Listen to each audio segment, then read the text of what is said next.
Peonage, as simply as you can define it, is debt servitude. It means you're being forced to work out a debt, and there's a federal statute that says it's against the law. The problem here was you could owe somebody money, and if they wanted that money, to compel the money, they could sue you. But of course, suing an agricultural worker is probably not going to work. So that's why they resorted to compulsion, is that a civil case was not going to get them their money back. They were going to have to compel the labor from these people. And labor control was a central theme of Southern history. Peonage flourished because it preyed on people who were vulnerable, workers who basically would get in debt, and they didn't know that they could not be forced to work it out. And so they were preyed upon. So it varied farmers, people working on the railroads, people doing construction work, people working in the turpentine camps. All these people were vulnerable to being held for debt. So it spread. It just seemed like people who were the employers understood they could use this compulsion, usually without fear of prosecution. There are all kinds of examples you could give of how this was done. One of the most interesting ones was in Florida, where immigrants from the north were brought down. They had to pay their transportation to Florida. They were sent out on keys to build the railroad. They were held there. Their debts increased. They couldn't escape. So they, because a lot of them didn't even speak English, didn't know this was against the law. So that was one way. There were other ways with agricultural workers who would sign a contract and then not work out the contract, be prosecuted before the law, and then they would be said, you have to work out your debt or go to the chain gang. To even give a little bit of evidence of how bad it was, you need to go to the National Archives and read the complaints of people who were peons. They complained of beatings, they complained of murders, they complained of being chained, they complained of almost any ill treatment you can administer to a person. It was as bad as it can get.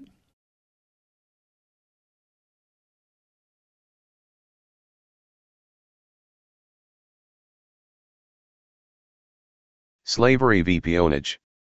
Peonage, also called debt slavery or debt servitude, is a system where an employer compels a worker to pay off a debt with work.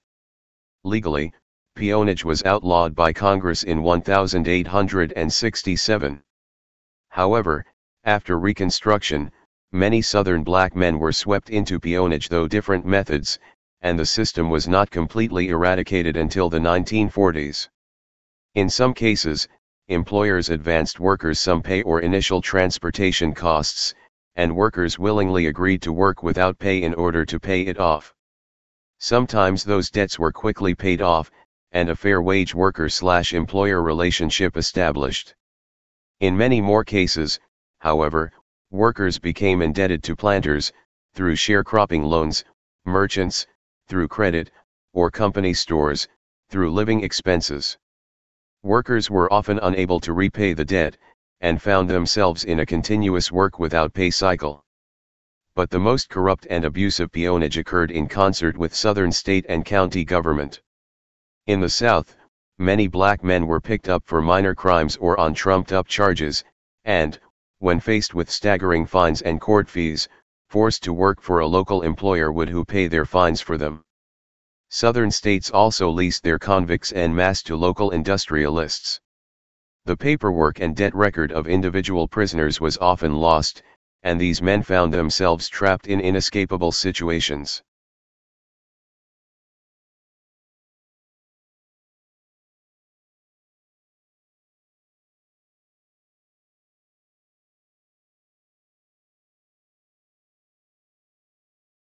(42 U.S. Code 1994), peonage abolished. The holding of any person to service or labor under the system known as peonage is abolished and forever prohibited in any territory or state of the United States, and all acts, laws, resolutions, orders, regulations, or usages of any territory or state, which have heretofore established, maintained, or enforced, or by virtue of which any attempt shall hereafter be made to establish, maintain, or enforce, directly or indirectly, the voluntary or involuntary service or labor of any persons as peons, in liquidation of any debt or obligation, or otherwise, are declared null and void. Rs. 1990.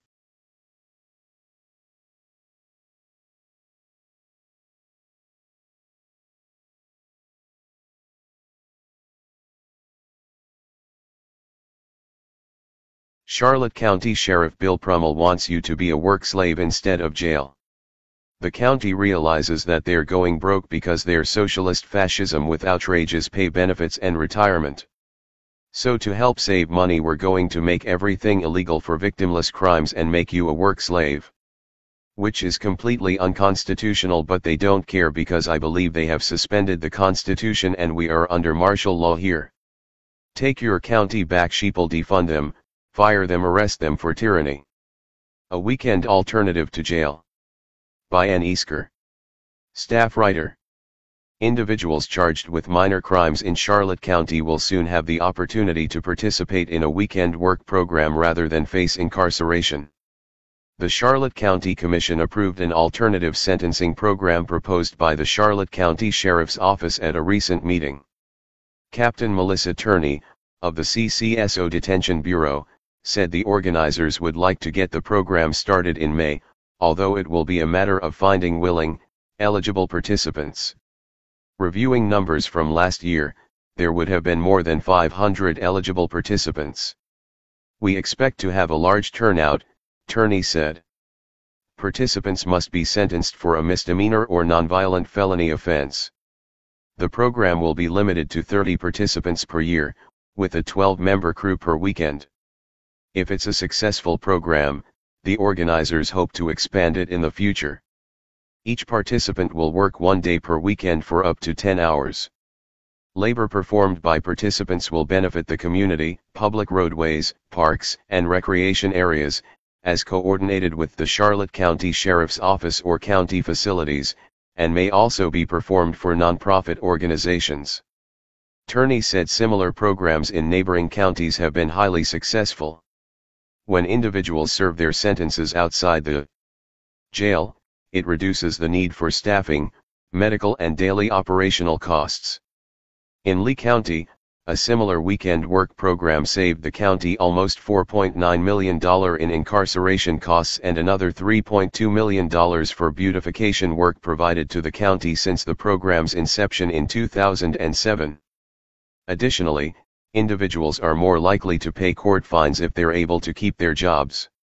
Inmates incarcerated for even 30 days tend to lose their primary source of income and are often unable to gain adequate employment following release. With a weekend work sentence, many are able to maintain employment to support their families and successfully pay court fees. John M. Berry, Administrative Services Manager for the 20th Judicial Circuit, said this program will help reduce costs associated with the incarceration of sentenced low-risk criminal offenders. It encourages them to maintain employment and family commitments, all while providing a benefit back to the county through community service hours worked. For the Charlotte County Jail, 396 individuals were sentenced to less than 30 days in custody in 2015, with the average sentence being 20.3 days. Using the current inmate cost per day, for every one individual that meets the criteria, savings may be $1,717. Annually, the program could save approximately $51,527 per year. Turney also mentioned that suicide risk factors are highest among first-time offenders, many of whom are incarcerated for only minor offenses. They've never been in trouble before, and suddenly they're isolated from their families, from everyone, Turney said. You don't want to have individuals in jail who don't need to be there. It's not good for them mentally, and it's not good for the community. Email, aeasker@sun-herald.com. The rise of slavery at the end of the Civil War left the Southern economy in tatters. And so this presented a big question. There are 4 million people who were formerly property, and they were formerly kind of the integral part of the economic production system in the South. And now those people are free. And so what do you do with these people? How do you rebuild your economy? the 13th Amendment loophole was immediately exploited. After the Civil War, African Americans were arrested en masse. It was our nation's first prison boom. You were basically a slave again. The 13th Amendment says that, hey, except for criminals, everybody else is free. Well, now if you're criminalized, that doesn't apply to you. They were arrested for extremely minor crimes like loitering or vagrancy. And they had to provide labor to rebuild the economy of the South after the Civil War.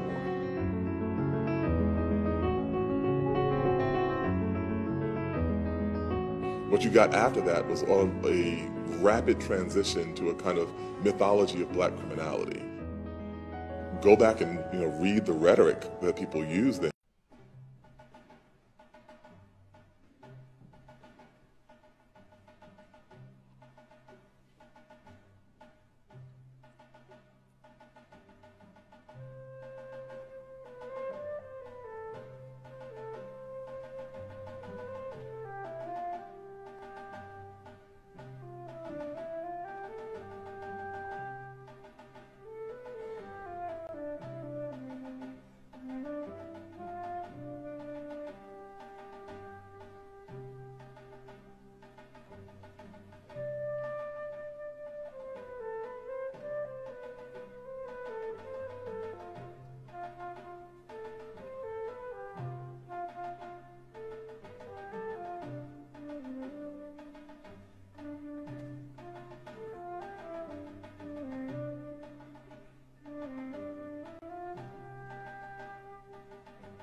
Hey, Sheriff, we have a question about why your office, your intelligence division, is investigating private citizens for criminal investigation that happen to be activists that are overseeing your department.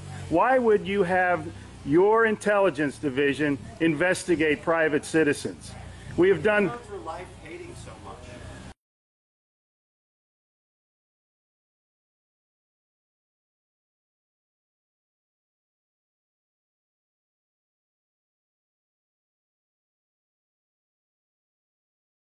Sir, we don't hate anyone. We love freedom and we love American people. And government is out of control. That's why you're seeing such a revolt nationwide. Why can't you just answer, why is Susan Edwards, your intelligence division, investigating private citizens? This should not happen. Are you here to apply for a job?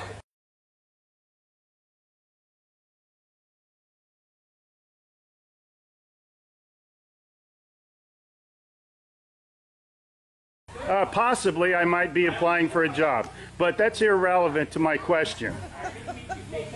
Why would you ask that question? Well, enjoy the fair. Okay. Excuse me. Excuse you? Excuse me, sir. So those of you that haven't Wow. been on a bike before, Sheriff's getting a little too pushy. You work for us, Sheriff. Just keep that in mind.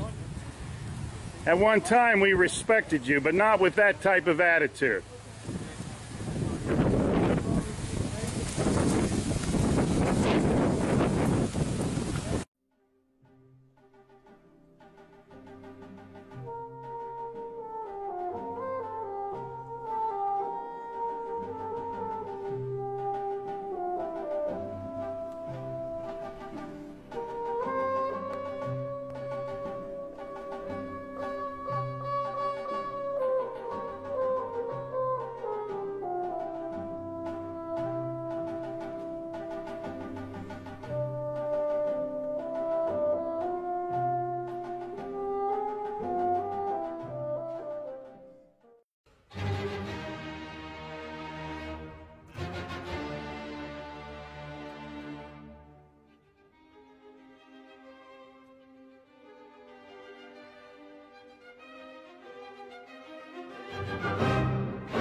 13th Amendment to the United States Constitution.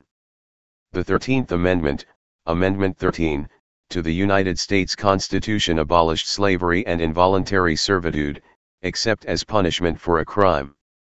In Congress, it was passed by the Senate on April 8, 1864, and by the House on January 31, 1865. The amendment was ratified by the required number of states on December 6, 1865. On December 18, 1865, Secretary of State William H. Seward proclaimed its adoption. It was the first of the 3 Reconstruction Amendments adopted following the American Civil War. Since the American Revolution, states had divided into states that allowed and states that prohibited slavery. Slavery had been tacitly enshrined in the original Constitution through provisions such as Article I, Section 2, Clause 3, commonly known as the 3/5 Compromise, which detailed how each slave state's enslaved population would be factored into its total population count for the purposes of apportioning seats in the United States House of Representatives and direct taxes among the states. Though many slaves had been declared free by President Abraham Lincoln's 1863 Emancipation Proclamation, their post-war status was uncertain. On April 8, 1864, the Senate passed an amendment to abolish slavery. After one unsuccessful vote and extensive legislative maneuvering by the Lincoln administration, the House followed suit on January 31, 1865. The measure was swiftly ratified by nearly all northern states, along with a sufficient number of border and reconstructed southern states, to cause it to be adopted before the end of the year. Though the amendment formally abolished slavery throughout the United States, factors such as black codes, white supremacist violence, and selective enforcement of statutes continued to subject some black Americans to involuntary labor, particularly in the South. In contrast to the other Reconstruction amendments, the 13th Amendment was rarely cited in later case law, but has been used to strike down peonage and some race-based discrimination as badges and incidents of slavery. The 13th Amendment applies to the actions of private citizens, while the 14th and 15th Amendments apply only to state actors. The amendment also enables Congress to pass laws against sex trafficking and other modern forms of slavery. Section 1. Neither slavery nor involuntary servitude, except as a punishment for crime whereof the party shall have been duly convicted, shall exist within the United States, or any place subject to their jurisdiction. Section 2. Congress shall have power to enforce this article by appropriate legislation. 1. Slavery in the United States. Main article, Slavery in the United States. Abolitionist imagery focused on atrocities against slaves. 2, 1863 photo of Gordon. The institution of slavery existed in all of the original 13 British North American colonies. Prior to the 13th Amendment, the United States Constitution, adopted in 1789, did not expressly use the word slave or slavery but included several provisions about unfree persons. The 3/5 Compromise, in Article I, Section 2, Clause 3, allocated congressional representation based on the whole number of free persons and 3/5 of all other persons. This clause was a compromise between Southerners who wished slaves to be counted as persons for congressional representation and Northerners rejecting these out of concern of too much power for the South, because representation in the new Congress would be based on population in contrast to the one vote for one state principle in the earlier Continental Congress. 3 Under the Fugitive Slave Clause, Article 4, Section 2, Clause 3, no person held to service or labor in one state would be freed by escaping to another. Article I, Section 9, Clause 1 allowed Congress to pass legislation outlawing the importation of persons, but not until 1808. However, for purposes of the Fifth Amendment, which states that, no person shall be deprived of life, liberty, or property, without due process of law, slaves were understood as property. For although abolitionists used the Fifth Amendment to argue against slavery, it became part of the legal basis in Dred Scott v. Sandford, 1857, for treating slaves as property. 5. Stimulated by the philosophy of the Declaration of Independence between 1777 and 1804, every northern state provided for the immediate or gradual abolition of slavery. Most of the slaves involved were household servants. No southern state did so, and the slave population of the South continued to grow, peaking at almost 4 million people in 1861. An abolitionist movement headed by such figures as William Lloyd Garrison grew in strength in the North, calling for the end of slavery nationwide and exacerbating tensions between North and South. The American Colonization Society, an alliance between abolitionists who felt the races should be kept separated and slaveholders who feared the presence of freed blacks would encourage slave rebellions, called for the emigration and colonization of both free blacks and slaves to Africa. Its views were endorsed by politicians such as Henry Clay, who feared that the main abolitionist movement would provoke a civil war. 6 proposals to eliminate slavery by constitutional amendment were introduced by Representative Arthur Livermore in 1818 and by John Quincy Adams in 1839, but failed to gain significant traction. 7. As the country continued to expand, the issue of slavery in its new territories became the dominant national issue. The Southern position was that slaves were property and therefore could be moved to the territories like all other forms of property. 8. The 1820 Missouri Compromise provided for the admission of Missouri as a slave state and Maine as a free state, preserving the Senate's equality between the regions. In 1846, the Wilmot Proviso was introduced to a war appropriations bill to ban slavery in all territories acquired in the Mexican-American War. The proviso repeatedly passed the House, but not the Senate. 8. The Compromise of 1850 temporarily defused the issue by admitting California as a free state, instituting a stronger Fugitive Slave Act, banning the slave trade in Washington, D.C., and allowing New Mexico and Utah self-determination on the slavery issue. 9. Despite the compromise, tensions between North and South continued to rise over the subsequent decade, inflamed by, amongst other things, the publication of the 1852 anti-slavery novel Uncle Tom's Cabin, fighting between pro-slavery and abolitionist forces in Kansas, beginning in 1854, the 1857 Dred Scott decision, which struck down provisions of the Compromise of 1850, abolitionist John Brown's 1859 attempt to start a slave revolt at Harper's Ferry, and the 1860 election of slavery critic Abraham Lincoln to the presidency. The Southern states seceded from the Union in the months following Lincoln's election, forming the Confederate States of America, and beginning the American Civil War. Proposal and ratification. Crafting the amendment. Representative James Mitchell Ashley proposed an amendment abolishing slavery in 1863.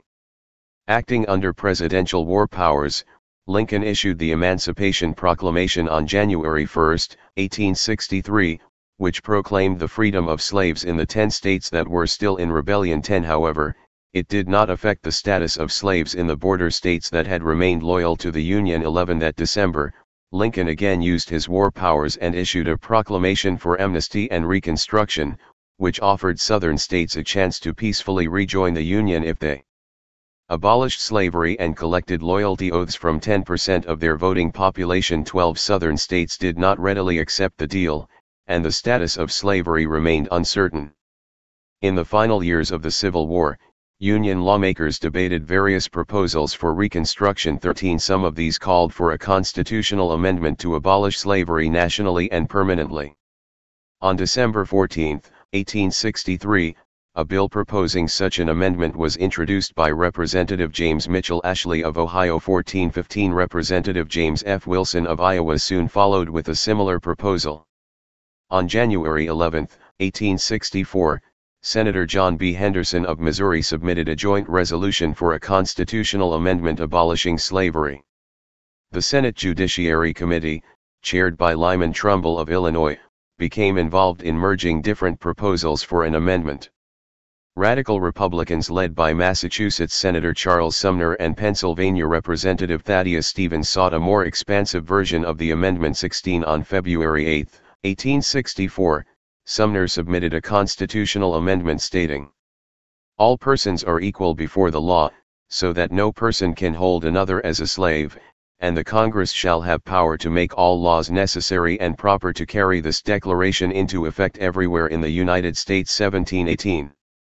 Sumner tried to promote his own more expansive wording by circumventing the Trumbull-controlled Judiciary Committee, but failed. 19 On February 10, the Senate Judiciary Committee presented the Senate with an amendment proposal based on drafts of Ashley, Wilson, and Henderson 2021. The committee's version used text from the Northwest Ordinance of 1787, which stipulates, "There shall be neither slavery nor involuntary servitude in the said territory, otherwise than in the punishment of crimes whereof the party shall have been duly convicted." 22-23-1786. Though using Henderson's proposed amendment as the basis for its new draft, the Judiciary Committee removed language that would have allowed a constitutional amendment to be adopted with only a majority vote in each House of Congress and ratification by 2/3 of the states, instead of 2/3 and 3/4, respectively. 24. Passage by Congress. Further information, 38th United States Congress. The Senate passed the amendment on April 8, 1864, by a vote of 38-6, 2 Democrats, Reverdy Johnson of Maryland and James Nesmith of Oregon voted aye. However, just over 2 months later on June 15, the House failed to do so, with 93 in favor and 65 against, 13 votes short of the 2/3 vote needed for passage. The vote split largely along party lines, with Republicans supporting and Democrats opposing 25 in the 1864 presidential race. Former Free Soil Party candidate John C. Fremont threatened a third-party run opposing Lincoln, this time on a platform endorsing an anti-slavery amendment. The Republican Party platform had, as yet, failed to include a similar plank, though Lincoln endorsed the amendment in a letter accepting his nomination. 26-27. Fremont withdrew from the race on September 22, 1864 and endorsed Lincoln. 28. With no Southern states represented, few members of Congress pushed moral and religious arguments in favor of slavery.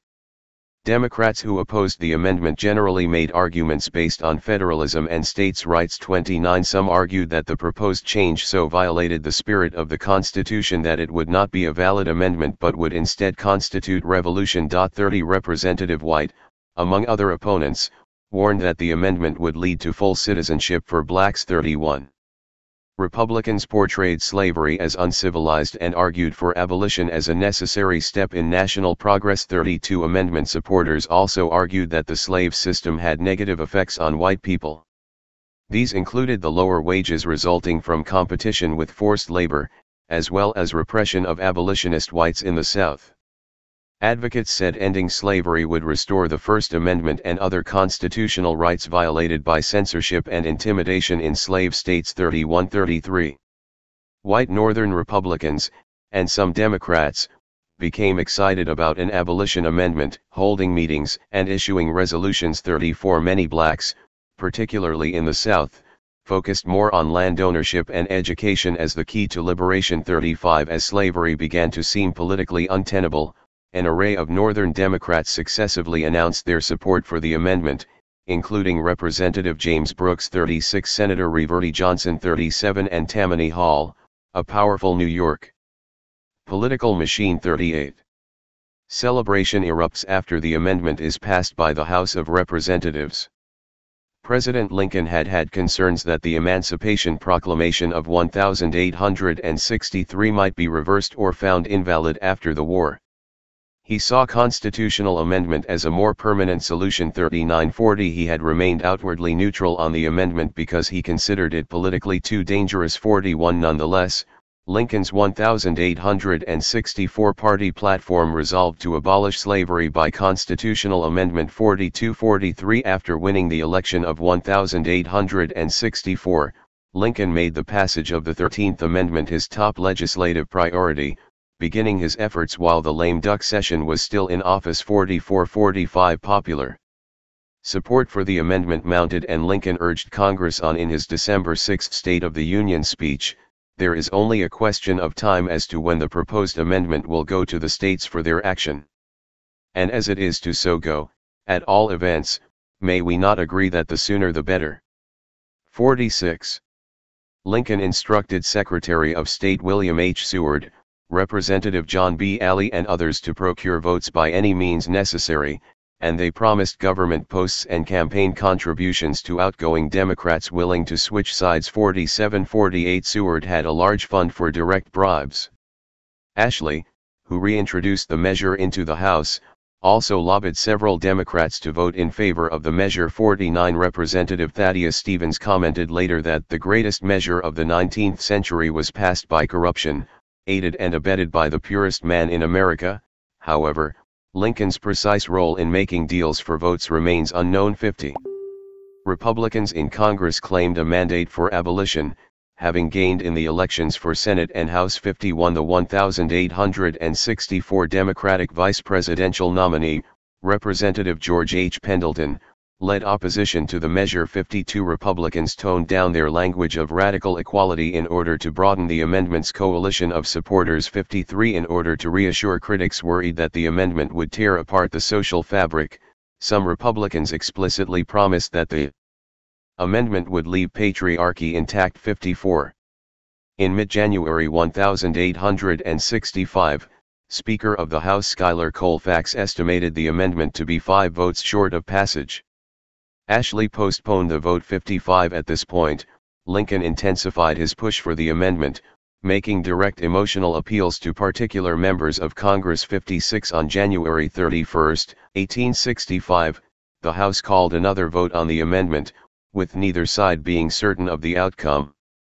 With 183 House members present, 122 would have to vote aye to secure passage of the resolution. However, 8 members abstained, reducing the number to 117. Every Republican supported the measure, as well as 16 Democrats, almost all of them lame ducks. The amendment finally passed by a vote of 119 to 56-57, narrowly reaching the required 2/3 majority. 58 The House exploded into celebration, with some members openly weeping. 59 Black onlookers, who had only been allowed to attend congressional sessions since the previous year, cheered from the galleries. 60.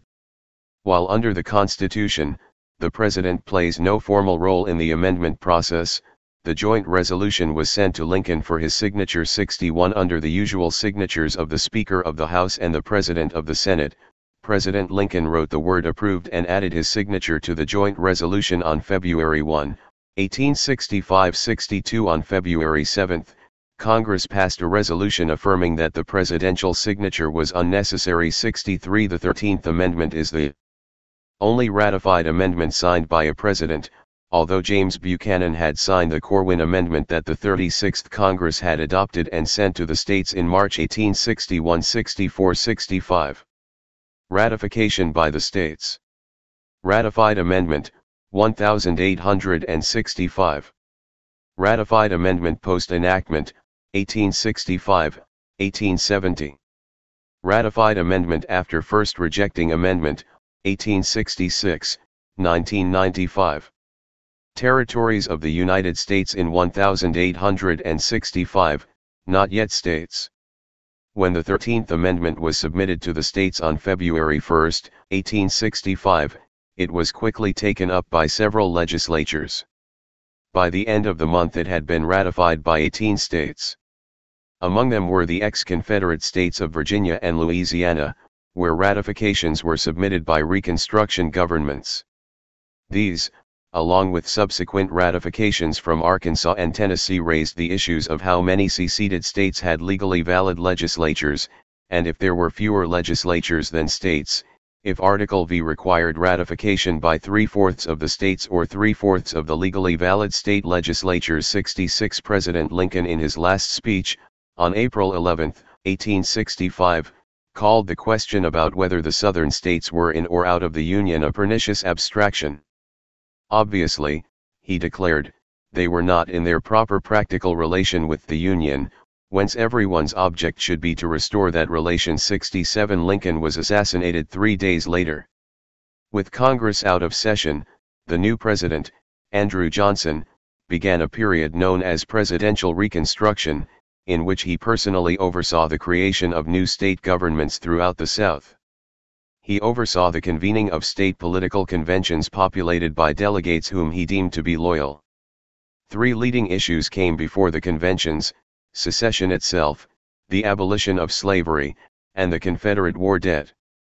Alabama, Florida, Georgia, Mississippi, North Carolina, and South Carolina held conventions in 1865, while Texas Convention did not organize until March 1866. 68, 69, 70 Johnson hoped to prevent deliberation over whether to readmit the Southern states by accomplishing full ratification before Congress reconvened in December. He believed he could silence those who wished to deny the Southern states their place in the Union by pointing to how essential their assent had been to the successful ratification of the 13th Amendment. 71. Direct negotiations between state governments and the Johnson administration ensued. As the summer wore on, administration officials began including assurances of the measure's limited scope with their demands for ratification. Johnson himself suggested directly to the governors of Mississippi and North Carolina that they could proactively control the allocation of rights to freedmen. Though Johnson obviously expected the freed people to enjoy at least some civil rights, including, as he specified, the right to testify in court, he wanted state lawmakers to know that the power to confer such rights would remain with the states. 72 When South Carolina Provisional Governor Benjamin Franklin Perry objected to the scope of the amendment's enforcement clause, Secretary of State Seward responded by telegraph that in fact the second clause is really restraining in its effect. Instead of enlarging the powers of Congress. 72 White politicians throughout the South were concerned that Congress might cite the amendment's enforcement powers as a way to authorize black suffrage. 73. When South Carolina ratified the amendment in November 1865, it issued its own interpretive declaration that any attempt by Congress toward legislating upon the political status of former slaves, or their civil relations, would be contrary to the Constitution of the United States. 23 1786, 1787 74 Alabama and Louisiana also declared that their ratification did not imply federal power to legislate on the status of former slaves. 23 1787 75 During the first week of December, North Carolina and Georgia gave the amendment the final votes needed for it to become part of the Constitution. The 13th Amendment became part of the Constitution on December 6, 1865, based on the following ratifications. 76. Hey Charlotte County, this is Charlotte County COPWATCH, and I wanted to explain what fair use is. You can use pieces of news articles if you're doing it for news reporting, you have commentary, and you're doing it for education purposes. So that's what fair use is, as you can see right here. Another reason why I wanted to make this video is to let you know I have just joined with Patreon. A nice thing with Patreon, I make no money on YouTube. They took the money away years ago, and so this is another way to give, and it's a nice thing too because you can give monthly. You can give $1, $5, $10, whatever. I do 4 to 5 hours a day on trying to wake the sheeple up on how corrupt it is and different ways that you can fight the corruption. So Patreon is a way that you can do it, and then of course the old way is still there. Donate to Charlotte County COPWATCH with PayPal or credit card. So keep that in mind. 4 to 5 hours a day. I make no money, but the corruption happened to me and I'm sick of it, so I'm trying to wake people up. But my wife would love it if some, if we could get some help out there. There's 47,000 subscribers. Just think if each one of you subscribers just gave a, let's say, actually, yes, $1 a month. 47,000 subscribers gave $1 a month. That would be awesome. That's not going to happen. But anyways, that would be great if it did happen. But, you know, do the math in your head. Just think about it. Like I said, 4 to 5 hours a day. I get no money from YouTube. YouTube has gone nuts. You can't do anything anymore. They're taking the money away everywhere. So these are a couple different ways that you can still help out with all this time that I put in. And as you know, I'm in a special situation where, you know, at least I can do it. You know, 4 to 5 hours a day. We have a cleaning company during the day. That's what allows me to do this, and we're debt free. So this is my hobby. I don't go fishing and all that other crap. I try to save the world. So help me out to make the wife happy, man. In fact, if you guys did give $1 a day, and there was 47,000 of you, and you did it, and each of you gave $1, and that was every month, oh my God, yes, I could quit. I could start suing them. Another idea, too, that we have is, you know, if I got, you know, some funds, we could actually contact everyone that has been ticketed and or arrested and put in jail and start sending them postcards to let them know we're here and to see if everything went all right, and if it didn't, find out their story. So we could even do more investigations and more lawsuits. Lawsuits take money. So just think about that. You know, 47,000 of you so far right now. You know, $1 a day. I mean, $1 a month on Patreon, or $5 a month Patreon, 10, 20, whatever. Just do the math in your head. Help out. This is a lot of work every single day. Thanks.